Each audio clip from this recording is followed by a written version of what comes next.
जय हिंद दोस्तों। आज की इस वीडियो में हम बात करेंगे जॉइंट इंडियन कोस्ट गार्ड की फॉर्म फिलअप प्रोसेस के बारे में। बताएंगे कैसे अपने मोबाइल पे नाविक जीडी, नाविक डोमेस्टिक ब्रांच और यांत्रिक 02/2022 बैच के फॉर्म फिलअप करें, जो आज से शुरू होकर 14 जनवरी 2002 5 बजे तक इसका फॉर्म फिलअप होने वाला है। तो बताएंगे स्टेप बाय स्टेप, तो वीडियो को स्किप ना करके पूरे अंत तक देखिए। और अगर आप हमारे चैनल पे नए हैं तो चैनल को सब्सक्राइब करना मत भूलना। चाहे तो हमारे टेलीग्राम से जुड़ सकते, फेसबुक से जुड़ सकते, हर नोटिफिकेशन के लिंक प्रोवाइड करता हूँ मैं। और बताते हैं कैसे फॉर्म फिलअप करना है, तो चलते वीडियो के ओर। तो ये फॉर्म आपको फिलअप करने के लिए आप अपने मोबाइल पे गूगल क्रोम ओपन कर लीजिए। गूगल क्रोम ओपन करने के बाद आपको इंडियन कोस्ट गार्ड का ऑफिशियल वेबसाइट में आना है, नहीं तो मैं डिस्क्रिप्शन पे लिंक आपको प्रोवाइड कर दूंगा। तो उस लिंक पे क्लिक करने के बाद आपके सामने एक ऐसा पेज ओपन हो जाएगा, जहाँ पर आप देख सकते हैं email ID, password, capture code. अगर आप पहली बार इस वेबसाइट पे आए हो तो आपको क्रिएट अकाउंट पे क्लिक करके एक नया अकाउंट क्रिएट करना पड़ेगा। और अगर आपका एक अकाउंट है तो यहाँ पर आपका ईमेल आईडी और पासवर्ड डाल देना होगा। जो पहली बार आए उसके लिए आपको क्रिएट अकाउंट पे क्लिक कर देना होगा। जैसे क्रिएट अकाउंट पे क्लिक करोगे आप यहाँ पर देख सकते हैं नेम, जो माध्यमिक में दिया गया, जो एडमिट कार्ड में जो नेम है वो यहाँ पर डाल देना होगा। उसके बाद आपका पिताजी का नेम, उसके बाद आपका माताजी का नेम, आपका नेशनलिटी डाल देना होगा, आप मेल है कि फीमेल है वो डाल देना होगा। एक वैलिड ईमेल आईडी डाल देना होगा। जो ईमेल आईडी यहाँ पर आप डालेंगे वही कंफर्म ईमेल आईडी पे आपको डाल देना होगा। एक वैलिड मोबाइल नंबर यहाँ पर डाल देना होगा। तो उसमें डालने के बाद आपको जेनरेट ओटीपी पे क्लिक करना होगा। जैसे ओटीपी पे क्लिक करोगे आपके सामने एक ओटीपी आएगा, वो यहाँ पर आपको डाल देना होगा। और जो आपने ईमेल आईडी डाला है उस पे एक ओटीपी जाएगा, वो यहाँ पर डाल देना होगा। तो सारे डालने के बाद आपको सबमिट पे क्लिक कर देना होगा। जैसे आप सबमिट पे क्लिक करोगे ओटीपी जनरेट होने के बाद, तो आपके सामने यहाँ पर लिखा होगा you have sign up successfully, please check your registered email ID और mobile for system generate password. आपके दिए गए जो ईमेल आईडी और मोबाइल नंबर दिया गया है उस पर आपको एक मैसेज गया है, वो चेक करना है। इस ओके पर क्लिक करना पड़ेगा।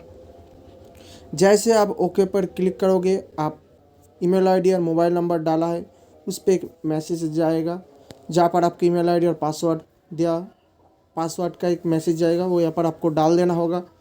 तो दिए गए ईमेल आईडी और पासवर्ड डालने के बाद जो कैप्चर दिया गया है यहाँ पर आपको डाल देना होगा। तो डाल देने के बाद आपको लॉगिन पे क्लिक करना होगा। जैसे आप लॉगिन पे क्लिक करोगे आपके सामने एक नया पासवर्ड डालने का ऑप्शन आ जाएगा, आपके अकॉर्डिंग वो डाल देना होगा। लेकिन ध्यान रखना, कुछ बड़ा लेटर, उसके बाद छोटा और कुछ न्यूमेरिकल नंबर और स्पेशल कैरेक्टर डाल देना, क्योंकि ऐसे करने से आपका पासवर्ड स्ट्रांग होता है।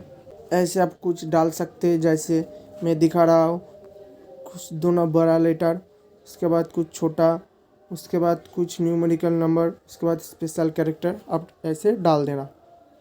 आपने जो पासवर्ड डाला है वही आपको कंफर्म पासवर्ड पे डाल देना होगा।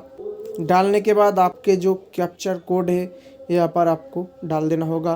तो डाल देने के बाद आपको कंटिन्यू पे क्लिक करना होगा।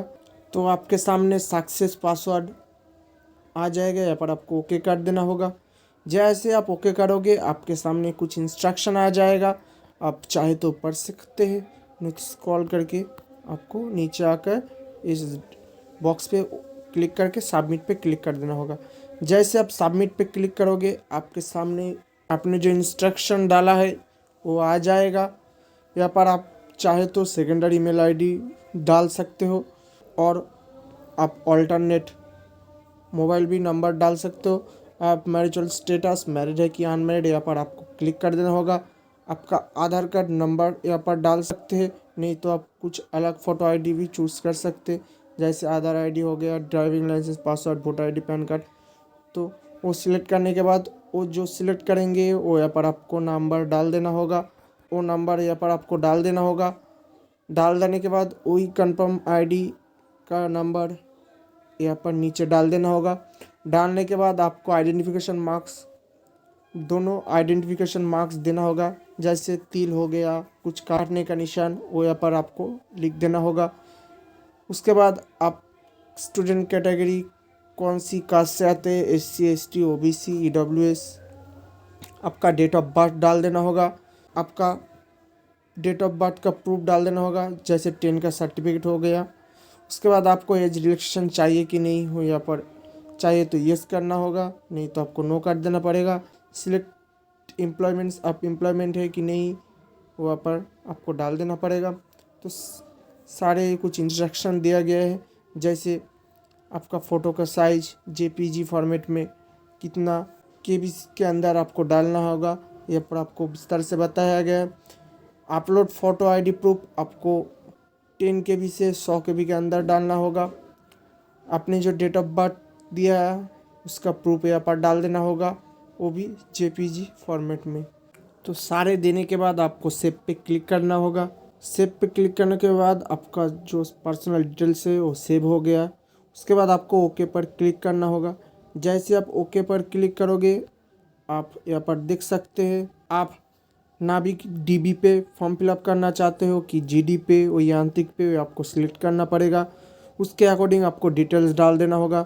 जैसे नाभिक DB के लिए 10 का सर्टिफिकेट हो गया, नाभिक GD के भी 10+2 फिजिक्स और केमिस्ट्री और मैथ होना चाहिए साइंस में। यांत्रिक के लिए आपको मैट्रिकुलेशन सर्टिफिकेट होना चाहिए और उसके साथ आपको डिप्लोमा सर्टिफिकेट होना चाहिए।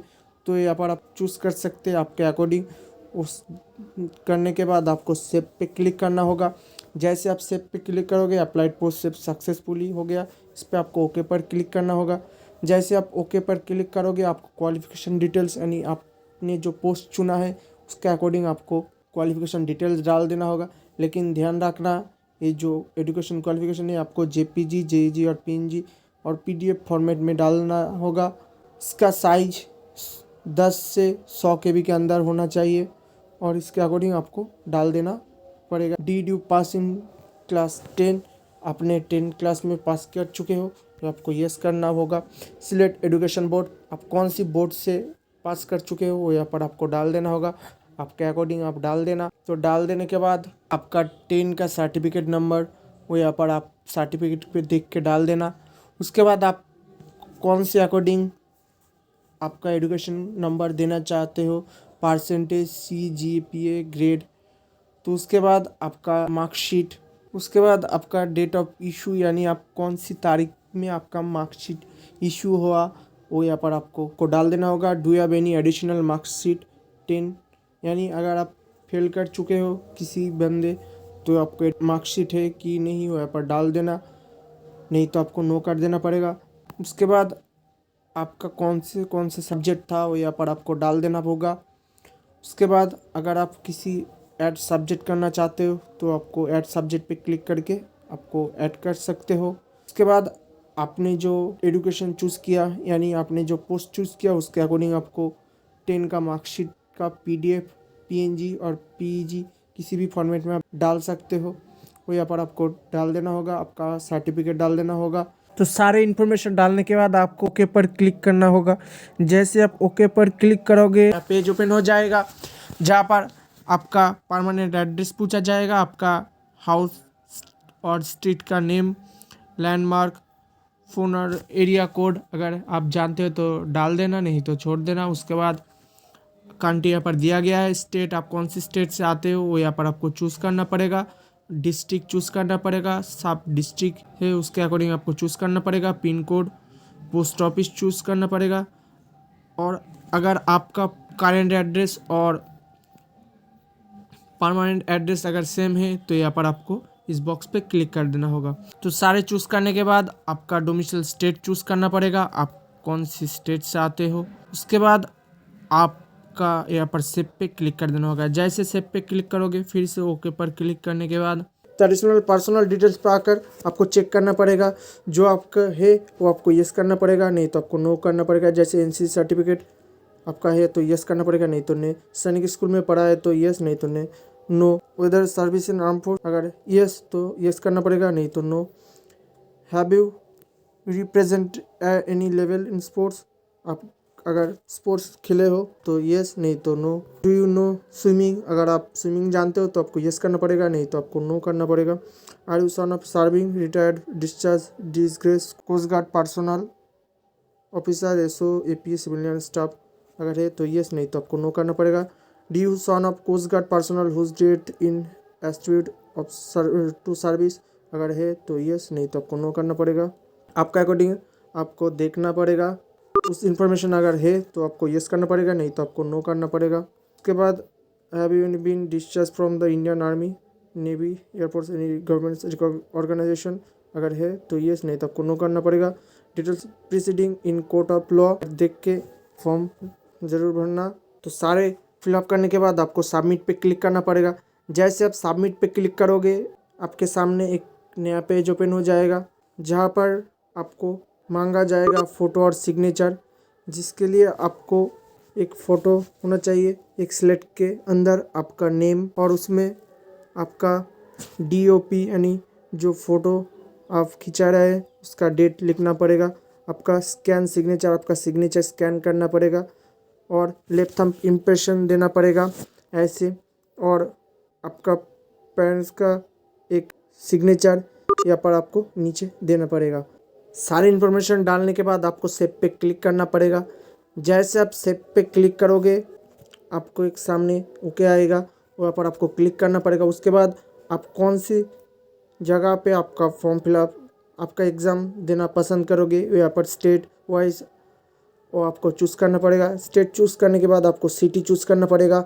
यहाँ पर बताया गया है, is there any city list within 13 kilometre radius from your present address, आप जहाँ पर रहते हो इसके अंदर अगर आप 30 किलोमीटर के अंदर है कोई एड्रेस है तो आपको यस करना पड़ेगा, नहीं तो नो करना पड़ेगा।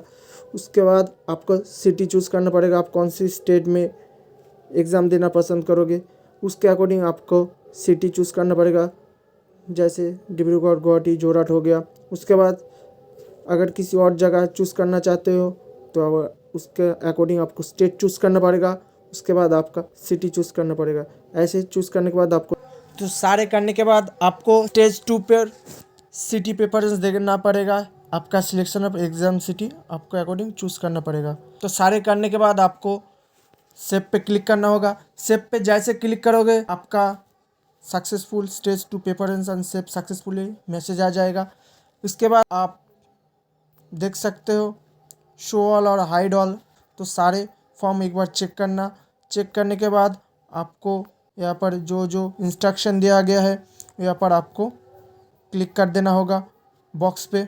लेकिन दोस्तों एक डिक्लेरेशन फॉर्म यहाँ पर आपको सर्टिफिकेट ऑफ अंडरटेकिंग पे क्लिक करके डाउनलोड करना है।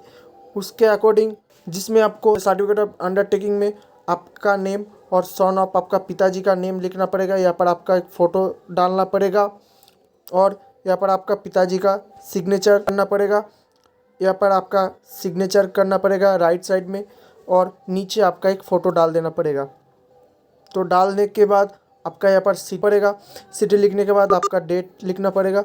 डिक्लेरेशन फॉर्म आपको यहाँ पर चूज़ फाइल पे क्लिक करके अटैच करना पड़ेगा और इसके अकॉर्डिंग आपने जो जो डॉक्यूमेंट्स भरा है यहाँ पर आपको क्लिक कर देना होगा। तो सारे इंस्ट्रक्शन पे क्लिक करने के बाद आपको सेव पे क्लिक करना होगा। तो सेव पर क्लिक करने के बाद आपका फॉर्म फिलअप हो जाएगा। अगर आप OBC जनरल से आते हैं तो आपको ऑनलाइन पे करना पड़ेगा। तो दोस्तों वीडियो को कैसी लगी बताना, कोई प्रॉब्लम है तो कमेंट सेक्शन में बताना। आज के लिए इतना ही। जय हिंद, वंदे मातरम।